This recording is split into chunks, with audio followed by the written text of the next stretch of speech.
हमारे इस YouTube channel से जुड़े हुए सभी साथियों, जॉब एस्पायरेंट्स और हमारे स्टूडेंट का बहुत बहुत स्वागत है।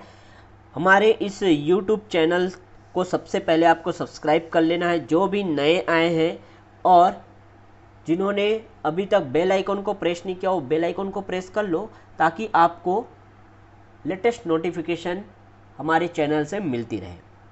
तो आज के इस वीडियो सेशन में देखने वाले हैं कि जो अप्रेंटिस, रेलवे अप्रेंटिस का नोटिफिकेशन आया हुआ है, ये अधिसूचना जो आई हुई है उसके संबंध में दक्षिण पूर्व मध्य रेलवे द्वारा एक अधिसूचना जारी की गई है, जिसमें आईटीआई के विद्यार्थियों के लिए अप्रेंटिसशिप प्रोग्राम के बारे में यहाँ बताया है।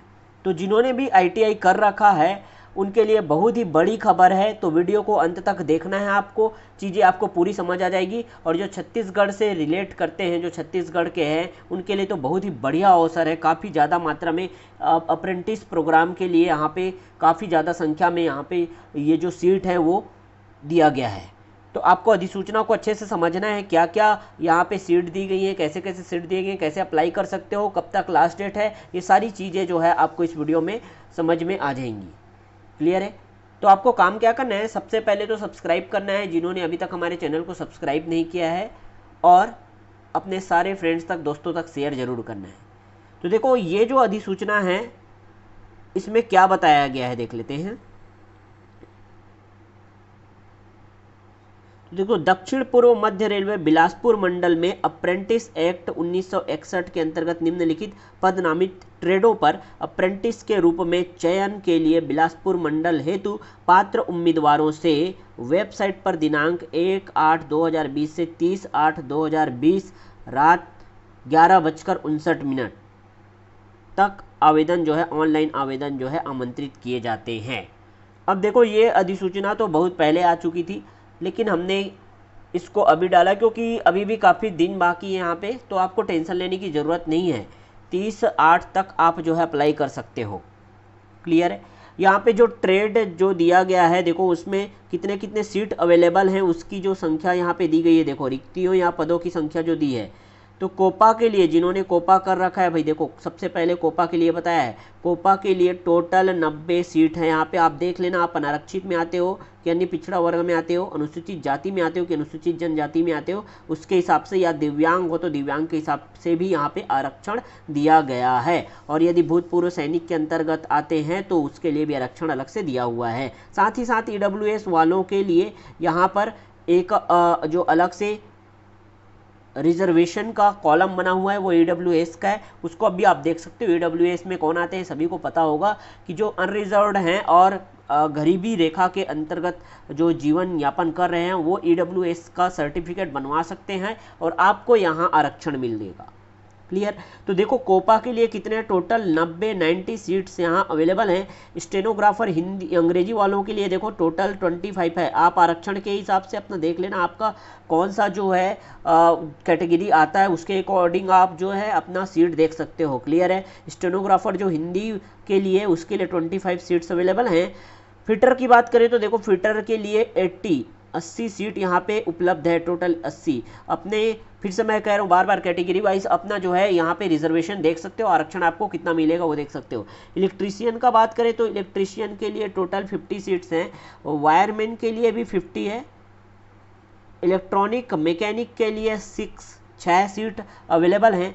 RAC मैकेनिक के लिए 6 सीट अवेलेबल हैं। और वेल्डर के लिए, ध्यान रखना, वेल्डर के लिए 40 सीट अवेलेबल है यहाँ पे, वेल्डर के लिए। आगे देखें तो प्लम्बर के लिए 10, मेशन के लिए 10, पेंटर के लिए 5, कारपेंटर के लिए यहाँ पे 10 सीट है, और मशीनिस्ट के लिए 5, और टर्नल के लिए 10 सीट अवेलेबल हैं। सीट मेटल वर्क वालों के लिए 10 सीट अवेलेबल हैं। टोटल आपके पास यहाँ पे 432 सीट है। आप देख लेना आपका कौन सा ट्रेड आता है, और ट्रेड के हिसाब से आप देख लेना आपका कोई कैटेगरी, तो उसके हिसाब से आपके पास कितने सीट यहाँ पे मौजूद हैं। क्लियर है? तो अप्लाई करने से पहले आपको सीट या अपने ट्रेड के जो रिक्तियाँ हैं, जितने भी वैकेंट सीट है, उसके बारे में जानना बहुत ज़रूरी है। तो ये आपको मैं इसका PDF जो है वो प्रोवाइड करा दूंगा, लिंक दे दूंगा, वहाँ से आप डाउनलोड कर पाओगे। नीचे डिस्क्रिप्शन बॉक्स में आपको इसका लिंक जो है मिल जाएगा। क्लियर? आगे देखें तो इसके लिए यदि कोई अप्लाई करना चाहता है तो क्या है, क्या शैक्षणिक योग्यता है, तकनीकी योग्यता यहाँ पे बताया गया है कि अभ्यर्थी को 10+2 शिक्षा पद्धति के तहत 10वीं, समझ आ रहा है बात, 10वीं या इसके समकक्ष उत्तीर्ण होना चाहिए। मतलब 10वीं यदि आप पास हो, और दूसरा दिया देखो अभ्यर्थी को किसी भी मान्यता प्राप्त संस्था से संबंधित ट्रेड में ITI, तो 10वीं पास हो और अगर आपने ITI कर रखा है तो बिल्कुल इसके लिए आप एलिजिबल हो। कोई 12वीं के बाद भी ITI कर रहा है तो वो भी बिल्कुल एलिजिबल है, यहाँ ध्यान रखना। 12th के बाद किसी ने ITI किया है वो भी दिए गए ट्रेड में, तो आप बिल्कुल एलिजिबल हो, आप यहाँ अप्लाई कर सकते हो। क्लियर हुआ? तो दो चीज़ समझ आए यहाँ पे। जो शैक्षणिक योग्यता दिया हुआ है कि आपको एक तो 10+2 जो सिस्टम है, शिक्षा पद्धति है, उसके आधार पर आपको 10वीं परीक्षा पास होना चाहिए। 10वीं परीक्षा पास हो करके यदि आपने ITI किया है तो कोई ज़रूरी नहीं 10वीं पास होकर ही ITI करना है, कोई 12वीं पास होकर के भी ITI किया है तो उनके लिए भी यहाँ अच्छा मौका है। क्लियर है? वो फॉर्म डाल सकते हैं। नेक्स्ट देखें तो आयु सीमा की यहाँ बात की गई है। वहाँ बताया कि आप 15 वर्ष से कम 15 वर्ष और अधिक से अधिक 24 वर्ष तक के जो भी अभ्यर्थी हैं यहाँ अप्लाई कर सकते हैं। साथ ही साथ यहाँ पे अनुसूचित जाति जनजाति हेतु और अन्य पिछड़ा वर्ग हेतु यहाँ पे देखो आप भूतपूर्व सैनिक सबके लिए अलग अलग जो है जाति अलग अलग जो है समुदाय के हिसाब से आपको आरक्षण दिया जाएगा आयु सीमा में। क्लियर है? आयु सीमा में आरक्षण कहने का मतलब है छूट मिलेगा आपको, कितने कितने वर्ष मिलेंगे, तो अनुसूचित जाति जनजाति को 5 वर्ष का छूट मिलेगा और अन्य पिछड़ा वर्ग वालों को 3 वर्ष का, भूतपूर्व सैनिक जो है उनको 10 वर्ष की छूट दी जाएगी। क्लियर है यहाँ तक? ओके तो इसके संबंध में देखो एक और यहाँ पे एक कॉलम बताया गया है कि आपका जो एज है वो कब से कब तक होना चाहिए। यहाँ पे एज लिमिट यहाँ पे बता दिया है, इसके अकॉर्डिंग आप देख लेना। यदि अन्य पिछड़ा वर्ग के अंतर्गत आते हो तो आपका जन्म जो है 1/7/1993 से 1/7/2005 के बीच में अगर है तो आप बिल्कुल यहाँ अप्लाई कर सकते हो। इसी प्रकार अनारक्षित के लिए भी दिखाया है, अनुसूचित जाति के लिए भी दिखाया है, तो आप देख लेना। अगर आपका डेट ऑफ बर्थ इनके बीच आता है तो आप जो है अप्लाई कर सकते हो बिल्कुल। क्लियर? अब देखो अप्रेंटिस प्रशिक्षण की अवधि एवं छात्रवृत्ति कितना मिलेगा। छात्रवृत्ति तो छात्रवृत्ति लगभग इसमें 9,000 के आसपास मिलता है। आप और इसको चेक कर लेना, इसके लिए मैं श्योर नहीं हूँ अभी। क्लियर है? तो इसको चेक कर लेना है आपको अप्रेंटिसशिप ट्रेनिंग के लिए कितना जो है स्कॉलरशिप मिलता है। फिलहाल तो मैं बिल्कुल छात्रवृत्ति पे ज़्यादा, स्टाइपेंड पे ज़्यादा ध्यान देने की बात नहीं करता, क्योंकि ये जो 1 साल का अवधि रहता है, आपको सबसे महत्वपूर्ण यह है कि आपको जो अप्रेंटिस प्रशिक्षण की अवधि रहेगी वो 1 साल का रहेगा।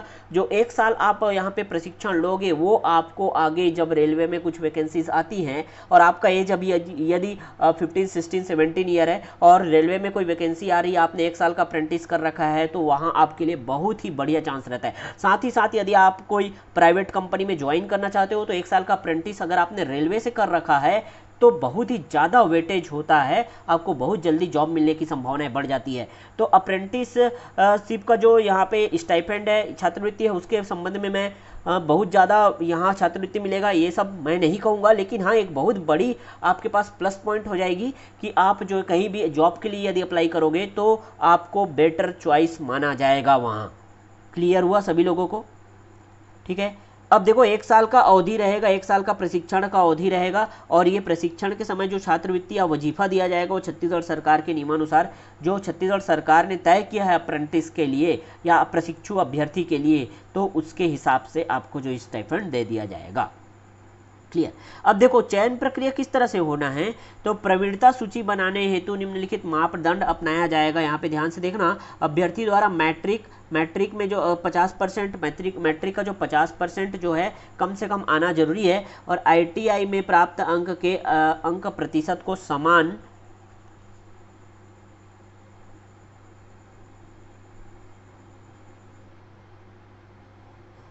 जो है भारित देते हुए या समान यहाँ पे देखो इक्वालिटी देते हुए जो है प्रवीणता सूची बनाई जाएगी, मेरिट लिस्ट बनाया जाएगा। क्लियर है? तो जो आपका जो 10th का मतलब जो मार्कशीट है और आपने जितना परसेंट लाया है और ITI में जो आपने अंक प्राप्त किए हैं उसके अकॉर्डिंग आपका मेरिट लिस्ट तैयार किया जाएगा। क्लियर है? अभ्यर्थी जो है आवेदन करते समय अपने 10वीं और ITI के अंक को पोर्टल पर योग्यता सेक्शन में निश्चित रूप से भरे, नहीं तो आवेदन पर कोई भी विचार नहीं किया जाएगा और आवेदन जो है आपका स्वतः निरस्त हो जाएगा, कैंसल हो जाएगा। ठीक है? अब देखो यहाँ पे चिकित्सा परीक्षण भी होगा आपका, यहाँ पे बता दिया गया है भाई।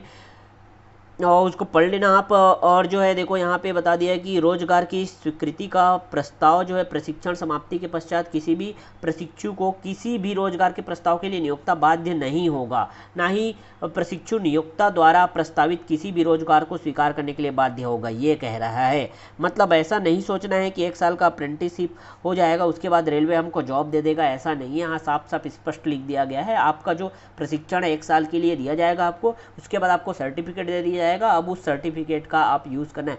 और यदि कोई रेलवे में वैकेंसी आती है जिसमें अब अगर उन्होंने कम से कम 1 साल का अप्रेंटिस या कोई उन्होंने अनुभव का बात किया है, तब आपका ये जो अप्रेंटिसशिप का जो सर्टिफिकेट है वो काम आएगा। साथ ही साथ आप जो है किसी भी और अलग प्लांट में या कहीं और जहाँ पे भी आपका रिक्वायरमेंट है वहाँ जा कर के आप अप्लाई कर सकते हो, प्राइवेट जॉब भी कर सकते हो, तो वहाँ बहुत हेल्पफुल होने वाला है ये जो अप्रेंटिसशिप का आपका सर्टिफिकेट मिलेगा। क्लियर हुआ। अब देखो यहाँ पे आवेदन प्राप्ति के अंतिम तिथि के बारे में बता दिया है कि आप 30/7/2020 देखो यहाँ जो डेट है वो थोड़ा मिस्टेक हो गया है, यहाँ 30/8 है, 30/8 या पहले इसका जो नोटिफिकेशन आया उसमें जुलाई तक रहा होगा, क्योंकि सिचुएशन अभी ठीक नहीं है तो इस वजह से इसको एक्सटेंड किया होगा, लेकिन यहाँ इन्होंने सुधारना जो है भूल गया। ठीक है, तो आपको दिक्कत नहीं है, 30 अगस्त तक आप जो है अप्लाई कर सकते हो। बिल्कुल क्लियर है। कैसे अप्लाई करना है वो मैं नेक्स्ट वीडियो में आपको बताऊंगा। हमारे चैनल को सब्सक्राइब करना, बेल आइकन को प्रेस करना और हमारे चैनल के साथ जुड़े रहना। कमेंट बॉक्स में कमेंट करना आपको जो भी डाउट होता है इसके संबंध में। क्लियर है। चलो तो देखो अभ्यर्थी के लिए जो सामान्य निर्देश है ये वेबसाइट आपको दिया हुआ है apprenticeshipindia.org। इस वेबसाइट पर जा कर के आप जो है अपना अप्रेंटिसशिप के लिए ये जो फॉर्म है वो डाल सकते हो, साउथ ईस्ट सेंट्रल रेलवे का। क्लियर। और यहाँ पे आपको दूरभाष नंबर भी दे दिया गया है, यहाँ आप कांटेक्ट कर सकते हो कुछ भी प्रॉब्लम होता है तो ये पीडीएफ जो है मैं आपको प्रोवाइड करा दूंगा। यहाँ इंग्लिश में भी आप इसको पढ़ सकते हो, पूरा इंग्लिश में जो चीज़ें मैंने हिंदी में यहाँ समझाया वही इंग्लिश मीडियम में यहाँ पे लिखा हुआ है। तो ये पूरा पीडीएफ मैं आपको लिंक में प्रोवाइड करा दूँगा, जो है आपको डिस्क्रिप्शन से डाउनलोड कर सकते हो। क्लियर है। अब देखो इसके संबंध में जो जो चीज़ें आपको समझ आ गई, तो एक तो डेट है और इसमें कितने सीट हैं और कौन यहाँ अप्लाई कर सकता है, ये क्लियर हो गया। और भी जो डाउट आते हैं बच्चों के मन में वो मैंने क्लेरिफाई करने का कोशिश किया कि ये जो अप्रेंटिस प्रोग्राम होता है वो 1 साल के लिए होता है, वन एंड ओनली 1 साल के लिए आपको यहाँ पे ज्वाइन किया जाता है। उसके बाद आपको यहाँ सर्टिफिकेट दे करके मुक्त कर दिया जाता है सेवा से। तो आप जो है एज अ प्रशिक्षु यहाँ वर्क करते हो। क्लियर है। आप जो अप्रेंटिस के तौर पर जाते हो और अप्रेंटिस का ही सर्टिफिकेट आपको मिलता है। उस दौरान आपको कुछ स्टाइपेंड दिया जाता है, कुछ पैसे कुछ आपको दिए जाते हैं वहाँ से छात्रवृत्ति के तौर पर। क्लियर हुआ। चलो तो आपको क्या करना है, जल्दी से फटाफट इसको अप्लाई कर लेना है। 30 तारीख लास्ट डेट है। कैसे अप्लाई करना है मैं ऑनलाइन पूरा प्रोसेस जो है नेक्स्ट वीडियो में बताने वाला हूँ। हमारे चैनल के साथ आपको जुड़े रहना है। ओके।